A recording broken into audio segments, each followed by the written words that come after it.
जय जिनेंद्र, कैसे हैं आप सब। आई होप आप सभी अच्छे होंगे, मस्त होंगे, स्वस्थ होंगे और अपना पूरा ध्यान भी रख रहे होंगे। और आज की विशेष जानकारी में हम बात करने वाले हैं पूर्णिमा के बारे में। कब लग रही है, कब से कब तक रहेगी, विशेष उपाय पूर्णिमा के दिन जो आपको अवश्य करना चाहिए। क्योंकि घर से जब भी हम बाहर जाते हैं या बाहर से जब कोई घर के अंदर प्रवेश करता है तो किसी न किसी रूप में नकारात्मकता प्रवेश कर ही जाती है। चाहे वो आपके मेहमान हो या आपकी मेड हो या स्वयं आप भी जब आप घर से बाहर जाते हैं जॉब के लिए या अपने ऑफिस के लिए, और जब वापसी आप आते हैं तो बाहर की जो नकारात्मकता है, क्योंकि आपका संपर्क बहुत से ऐसे लोगों से होता है जिनकी मेंटालिटी, जिनकी थिंकिंग, थॉट्स अलग होते हैं और आपके थॉट्स अलग हैं। तो इस प्रकार की नकारात्मकता को समाप्त करने के लिए कि आपका घर दूषित ना हो, इसलिए एक विशेष उपाय इस वीडियो के माध्यम से आपको बताया जाएगा जिसे पूर्णिमा के दिन ही करना चाहिए। तो सबसे पहले हम जान लेते हैं कि पूर्णिमा कब से कब तक है और इस ज्येष्ठ पूर्णिमा की क्या विशेषता है, क्यों खास है ये पूर्णिमा। तो पूर्णिमा तिथि रहेगी सोमवार को 13 जून 2022 को सोमवार को रात 9:02 पर ज्येष्ठ मास की शुक्ल पक्ष की पूर्णिमा शुरू हो जाएगी और यह तिथि रहेगी 14 जून दिन मंगलवार को शाम को 5:20 तक।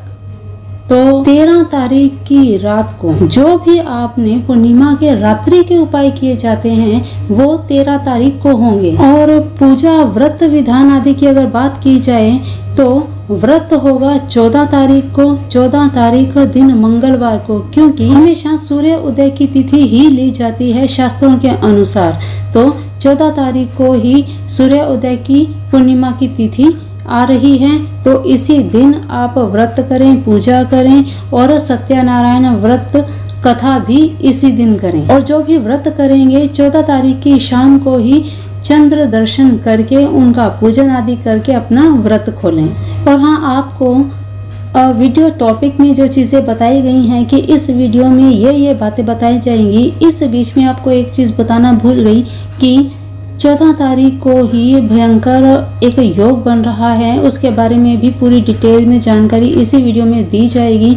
वीडियो के एंड तक आप बने रहिए। ये योग जिसमें शुभ कार्य नहीं होते, इसमें तांत्रिकों के कार्य होते हैं और अपने दुश्मनों से निजात पाने के लिए कुछ उपाय किए जाते हैं। तो शुभ कार्यों का इस योग में निषेध किया जाता है। कौन सा वो योग है, सारी चीजें आपको आगे बताई जाएंगी। तो चलिए अब जान लेते हैं पूर्णिमा के दिन, ज्येष्ठ मास की इस पूर्णिमा के दिन क्या खास करना चाहिए। इस दिन वट पूर्णिमा का व्रत भी रखा जाएगा, ध्यान दीजिएगा। वट पूर्णिमा का व्रत पति की लंबी आयु के लिए रखा जाता है और पुत्र की कामना के लिए किया जाता है। जो दंपति अभी इस समय निसंतान हैं, लाखों प्रयासों के बाद भी वो संतान प्राप्त नहीं कर पाए हैं, तो उन्हें वट वृक्ष की पूजा अवश्य करनी चाहिए। निसंतान स्त्री को वट वृक्ष की पूजा में जल का अर्घ्य जरूर देना चाहिए और 108 परिक्रमा अवश्य करनी चाहिए। जल देते समय वट वृक्ष के सामने नतमस्तक होकर त्रिदेवों को नमस्कार करें और मन ही मन उनसे प्रार्थना करें कि वे आपकी संतान प्राप्ति की इच्छा को पूर्ण करें। इसी के साथ ज्येष्ठ मास की पूर्णिमा के दिन स्नान और दान का विशेष महत्व है, तो दान अवश्य करना चाहिए। और इसी के साथ भगवान सत्यनारायण भगवान की पूजा, भगवान विष्णु का पूजन माँ लक्ष्मी के साथ अवश्य करना चाहिए। विशेष धन लाभ की प्राप्ति होती है। शास्त्रों के अनुसार पूर्णिमा की रात्रि माँ लक्ष्मी की पूजा करने से धन वैभव की प्राप्ति होती है। साथ ही चंद्र की पूजा करने से चंद्र का जो भी दोष अगर आपकी कुंडली में है तो वो भी समाप्त होता है। क्योंकि ये पूर्णिमा 13 तारीख को सोमवार की रात्रि को है और सोमवार का दिन चंद्रदेव का दिन होता है, भगवान शिव का दिन होता है। तो इस रात को चंद्रमा को एकटक देखें। एकटक देखते हुए चंद्र ग्रह का मंत्र अवश्य जाप करें। इससे एक तो आपकी आंखों की रोशनी बढ़ेगी, आपकी आंखों का तेज बढ़ेगा और इसी के साथ आपके चंद्र ग्रह बलवान होंगे, जिससे अगर आपके साथ आपकी माता का संबंध अच्छा नहीं है या वे रुष्ट रहती हैं आपसे, तो आपके अपनी माता के साथ संबंध अच्छे होंगे।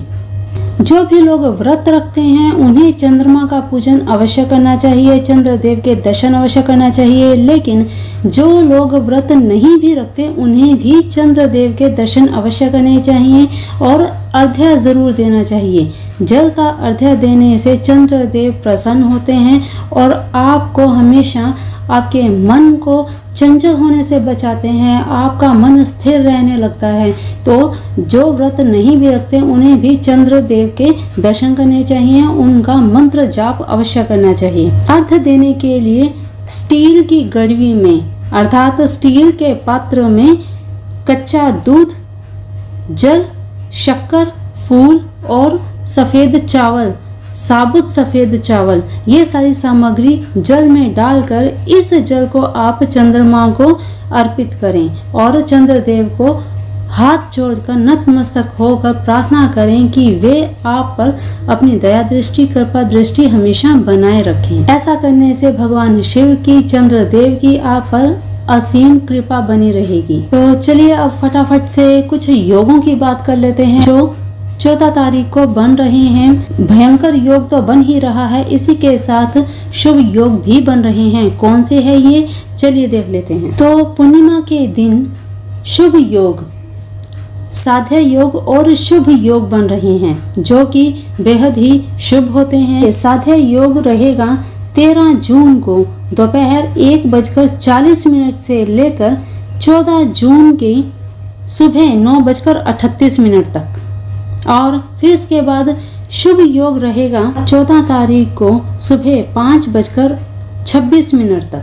तो बहुत ही शुभ योग हैं दोनों ही। तो इस योग में आपको विशेष लाभ प्राप्त करना है तो माँ लक्ष्मी का सिद्ध मंत्र आपको जप करना चाहिए, भगवान विष्णु का मंत्र जप करना चाहिए। इसी के साथ भयंकर योग जिसकी मैं बात कर रही थी वो है ज्वालामुखी योग। ज्वालामुखी योग इतना भयंकर योग होता है कि इस समय अगर आप कोई शुभ कार्य करेंगे तो उसमें आपको असफलता ही मिलेगी। आप पैसा कहीं पे लगा रहे हैं तो वो पैसा डूब जाएगा, कहीं पे भी आपको उसे लाभ नहीं होगा। इसलिए शुभ कार्य इसमें निषेध होते हैं, बिल्कुल भी ना करें। ज्वालामुखी कब से कब तक है, चलिए जान लीजिए। ज्वालामुखी योग बन रहा है 14 जून को शाम को 6:32 से लेकर 15 जून की दोपहर 1:32 तक। तो 14 तारीख शाम से लेकर 15 तारीख की दोपहर तक ये योग बन रहा है, तो विशेष इस समय में ध्यान रखिए। अब यहाँ पर ये चीज़ देख लीजिए कि 14 तारीख को संध्या के बाद आप दीपदान भी करेंगे पूर्णिमा का, क्योंकि पूर्णिमा की शाम को दीपक जरूर करना चाहिए। बिल्व वृक्ष, तुलसी वृक्ष, पीपल वृक्ष, वट वृक्ष, इन सभी के आपको जरूर दीपक अवश्य करने चाहिए। इनसे आपको विशेष लाभ की प्राप्ति, धन की प्राप्ति होती है, क्योंकि तुलसी माँ लक्ष्मी का स्वरूप है, बेलपत्र माँ पार्वती का स्वरूप है और पीपल और वट वृक्ष के बारे में सभी जानते हैं कि त्रिदेवों का वास होता है उनमें। तो पूर्णिमा की संध्या को अवश्य दीपक जलाना चाहिए। ऐसा करने से देवों के साथ साथ आपके पितृदेव भी प्रसन्न होते हैं।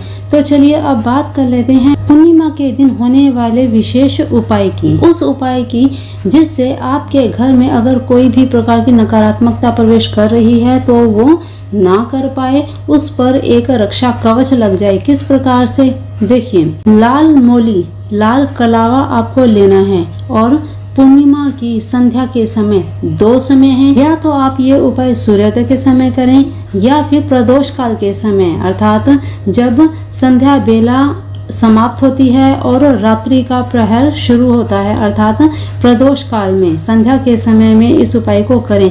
करना क्या है आपको, एक लाल कलावे की मोली लाल कलावा अर्थात जो हम हाथ में मोली बांधते हैं वो एक गोला ले लीजिए, जिसमें से आपने अपने घर की दहलीज को नापना है।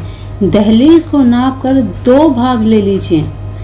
कलावे के 2 भाग, एक राइट साइड में बंधेगा धागा और एक लेफ्ट साइड में धागा बंधेगा। तो इस प्रकार से 2 आपने धागे लेने हैं। इन दोनों धागों को स्क्रीन पर दिए इस मंत्र द्वारा अभिमंत्रित करना है।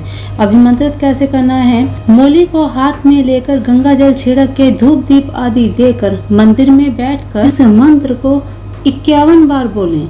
51 बार बोलने के बाद चुपचाप घर के बाहर आएं और अपने घर की राइट साइड और लेफ्ट साइड दोनों तरफ जो पिलर होते हैं वहां पे बांध दीजिए। अगर आपके घर के मेन गेट के ऊपर लोहे की ग्रिल है वहां पर भी आप इसे बांध सकते हैं।